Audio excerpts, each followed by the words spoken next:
à partir du verset 15.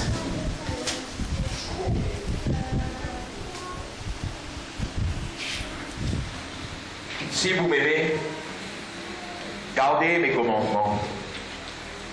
Vous trouvez l'Église? Jean 14, verset 15. Si vous m'aimez, gardez mes commandements. Est-ce que vous entendez? Vous allez lire aussi? Ok. Qui veut dire, si ce compte en moi, garde vos commandements, vos 20 commandements. Aujourd'hui, ce que vraiment Dieu finit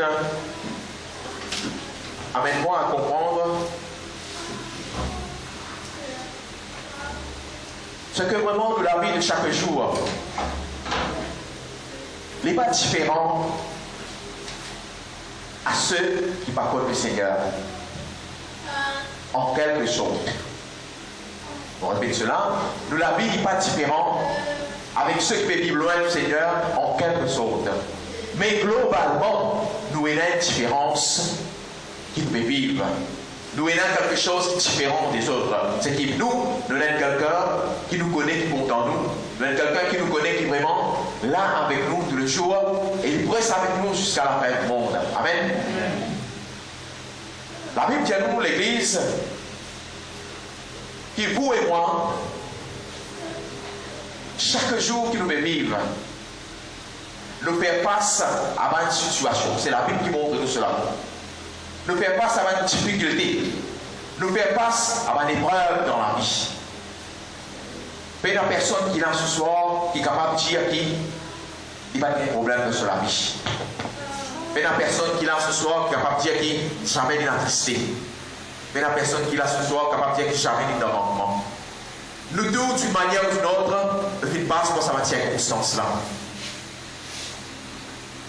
Malgré que nous vivons avec le Seigneur, malgré que nous connaissons le Seigneur depuis 20 ans, 30 ans, 40 ans, ça va une situation-là parce qu'il est éloigné de nous. Nous tous, à un moment ou d'une autre, nous finissons pleurer. Nous tous, à un moment ou d'une autre, nous finissons rebelles. Malgré que nous connaissons que le Saint-Esprit a côté avec nous, malgré que nous disons que Dieu n'est pas content de nous, jamais ne nous laisse nous. Nous tous, à un moment donné dans la vie, nous finissons mettre nous en colère. Qui parents ici ce soir, qui jamais finissent en colère contre ses enfants? Pendant depuis qu'il donne sur la vie de Jésus-Christ, il devance avec le Seigneur. Il y a un couple qui s'en a qui est là ce soir, qui parents, qui papa, qui maman qui est là ce soir, jamais fait de colère avec ses enfants, jamais vraiment une grande colère là dans son cœur, jamais vraiment une rebelle contre le commandement de Dieu. Montrez-moi ce soir s'il y a quelqu'un qui est sur la main, qui est moi, ou là, frère. De gloire au Seigneur s'il y a quelqu'un comme ça. Jamais de en colère avec nos enfants. En d'accord, en colère. Ça, c'est qu'on veut dire. Qui s'en a qui jamais pu faire arriver, Seigneur? Qui s'en a parmi nous? Jamais n'avait et une mauvaise pensée dans la tête. Il est capable d'être quoi? Qui jamais parmi nous, jamais fini dans la convoitise dans nous, malgré que nous vivons avec le Seigneur? Qui s'en a parmi nous, qui jamais vraiment nous vit tenté par une petite chose qui vraiment, qui pas pour nous, ça y est en dehors. Le Seigneur est avec nous tous les jours jusqu'à la fin du monde. Jamais. Jamais il peut laisser nous. Mais malgré tout cela, l'Église, vous et moi, nous vivons pas dans cette circonstance-là. Mais là, le Seigneur peut dire nous quelque chose. Si vous m'aimez, gardez mes commandements. Moi, je voudrais que Pierre avec moi le psaume 42. Pour nous continuer le message.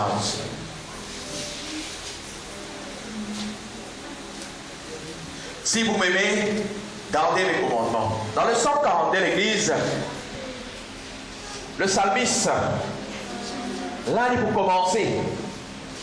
C'est un cantique de votre fils de Corée. Il fait écrire. Notre chanterie, et aussi nous chanter sur encore une biche. Les soupirs auprès du courant d'eau. Ainsi, mon âme le soupire après toi, ô Dieu. Regarde ce qui cet homme fait dire. Mon âme, il soif de Dieu, du Dieu vivant. Il pose lui-même une question, l'Église, qui souvent de fois vous connaissez, et la beaucoup qui pose sa question-là, dans tout l'intérieur. Il dit comme ça, comment quand vous allez, quand vous quittez ça la terre là, pour vous apparaître devant mon bon Dieu. Quand bon Dieu pour enlever ça la terre là, vous connaissez ça ma pensée, ça ma raisonnement, sa façon d'exprimer. Nous, tristesse, nous chagrin, les dans tout petit monde cela. Qui vous peut faire ça la terre là? Est-ce que bon Dieu va trouver une arrivée pour enlever moi? Est-ce que bon Dieu va trouver une arrivée pour retirer moi dans cette situation là? Est-ce que bon Dieu se liche pas ouvert pour la vie? C'est ça même que ça veut dire là.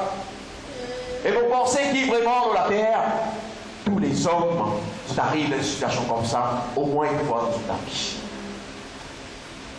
Si vous m'aimez, gardez mes commandements. Le psalmiste vous dit dans le verset 4, écoute bien, lisez dans toute la vie, c'est dans la livre. Écoute bien. Mon Lord, c'est ça même qui me remplit vos pentes, jour et nuit. Ça il écrit là-dedans. Mais l'homme sont ma nourriture, jour et nuit. Est-ce quelqu'un qui connaît Dieu, ça? C'est pas quelqu'un qui est loin de Dieu qui fait cause comme ça là. C'est pas quelqu'un qui par contre la bonté de Dieu. C'est pas quelqu'un qui par contre la miséricorde de l'Éternel. C'est quelqu'un qui connaît le bienfait de Dieu. Mais il peut dire, mon Lord, ça même qui peut remplir vos ventres, comme matin dans Dieu. Est-ce que vous déjà trouvé dans une situation comme ça à l'église? Est-ce que vous, en tant que chrétiens et croyants, vous déjà passé dans des circonstances comme ça? Vous sincère envers vous-même, vous trouvez que vraiment dans la vie, il passe une tourne en bien ou en attendre souvent de fois. Souvent de fois, au fil du monde, dans la prière, on dit Seigneur, vous voulez qu'il te la main, il repose le roi, que bénédiction descende le roi. Mais lorsqu'il fait un constat, vous trouvez que cela vous tourne à l'inverse de ce que tu peux expecter, de ce que tu peux attendre. Au lieu qu'il vraiment une sortie dans la difficulté, au lieu qu'il une sortie dans la tristesse, dans la maladie, dans le désespoir, vous trouvez comme si une plaie a empiré. Si vous m'aimez, gardez mes commandements.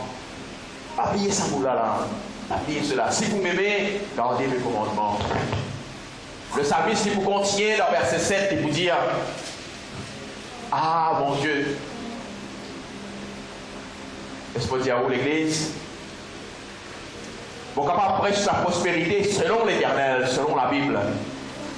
Mais il ne faut pas être messager de la prospérité terrestre. Mais quelqu'un qui vous prêche la prospérité de la parole de Dieu, qui pourra avec nous capable, et la confiance en le Seigneur dans toute situation de la vie. Vous ne pouvez pas promettre une vie en rose avec le Seigneur Jésus-Christ. On va vous dire où cela va. Vous promettez la vie de victoire en Jésus-Christ. Ça, vous capable de dire. Elle la vie conquérant, malgré les montagnes pour devant vous, malgré la souffrance, malgré la tristesse, mais vous surmontez tout cela, tant qu'il vous et dans le Seigneur Jésus-Christ, dans votre l'église. C'est ça la prospérité d'être chrétien.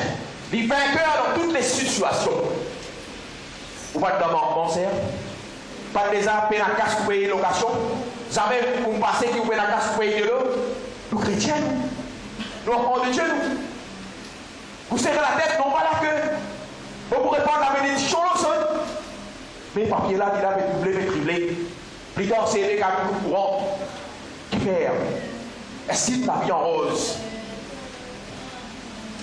Le psalmiste veut dire, verset 7, 47, mon âme qui n'a pas battu au-dedans de moi. Vous connaissez qui veut dire ça quand une âme qui n'a battu au-dedans de lui? Il est dans le désespoir complet, complètement dans le désespoir. Il n'est plus qu'on est qui dit pour faire. Qui se la porte, il peut le taper. Qui se secoue, il peut le rôder, qui s'en a pour aller. Son âme qui n'a pas, il est dans le découragement complet. Vous connaissez comment les circonstances comme ça arrivent dans la vie de ceux qui connaissent le Seigneur. Première réaction qui se dénonce dans la vie, c'est qu'ils vont voir la prière. Ils vont voir l'assemblée serre. Ils vont voir là-bas parce qu'ils vont pas trouver rien qui peut arriver dans la vie. C'est la première réaction qui arrive dans la vie de quelqu'un, d'être chrétien. Si vous m'aimez, gardez mes commandements.